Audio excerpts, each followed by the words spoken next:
Good morning students, this is a science class and we are discussing our chapter 4, which is plants in the surroundings and environments. Okay, we are discussing more and more about this, and today's our topic is transpiration. What is the process of transpiration?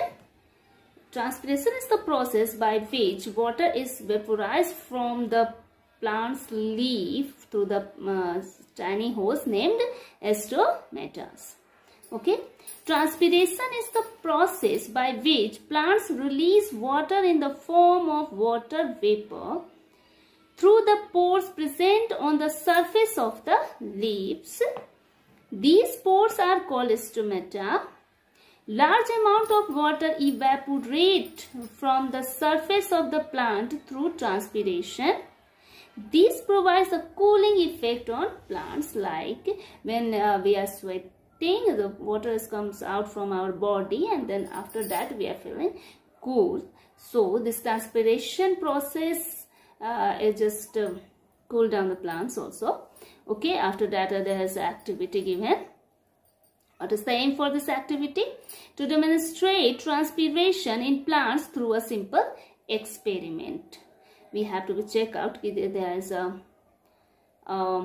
transpiration process going to be held in the plants, so that we have to do some experiment also.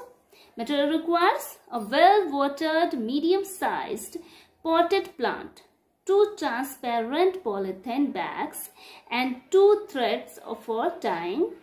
Okay, procedure. The plant should have at least 2 twigs. Remove all the leaves of one twig, while leave the second twig as such.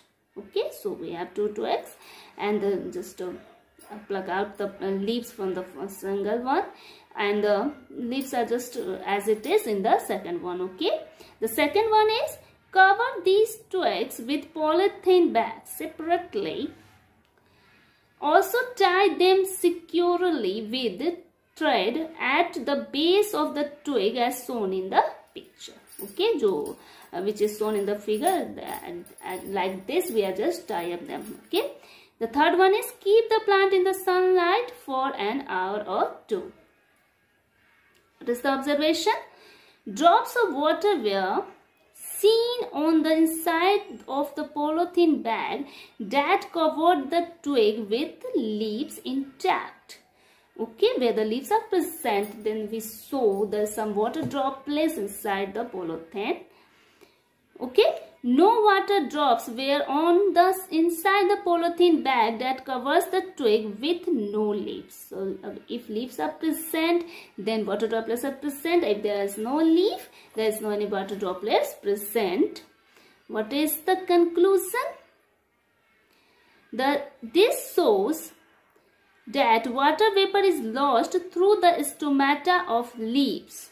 During transpiration, these water drops are condensed water vapor. So this is the conclusion because of this, because leaves are present, the stomata are present, so that this transpiration process is going to be held at that twig. Okay. The next topic is food prepared by plants. The food prepared by plants by the process of photosynthesis is glucose. Okay, sugar. Glucose is sugar, and this is the type of carbohydrate. We just read it in our chapter first, food we eat.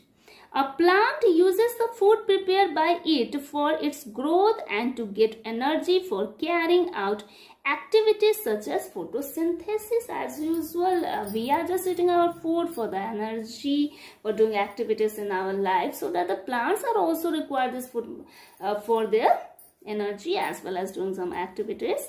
A plant does not use all the food that it makes. Yes, of course. Extra food is stored in the form of starch. And what is this starch? This is a type of carbohydrate. Okay. Some plants store extra food as starch in their roots, stem, leaves or fruits, so that they are a fleshy one, like we previously we read out in some plants in stems like what? like potato, sugar canes. In these stems, the foods are stored, and in the roots also, like our turnip, and this food are stored, and we always wants to eat these roots or stems so that we getting more energy from there. Okay. There is another activity. This is given in the page number 53. A. To test the presence of starch in a potato. Starch is a stem, and we have to find out okay, starch is present in this potato. What is the material required? A slice of potato, a dropper, and iodine solution. Iodine solution is always used for the using of starch. Okay, procedure: add a few drops of iodine solution over a slice of potato using the dropper, which is shown in your figure. Just cut out the potato, and in this slice of this potato add some iodine solution, and what is the observation? The slice of potato turns blue and black. This is the sign starch is present in this, because the color is going to be changed in blue and black, so that starch is present. Conclusion: this shows that potato contains starch. Okay, because of this the color is changed. So it's all about for today, and in our further videos we are discussing more about this topic. Have a nice day to all of you.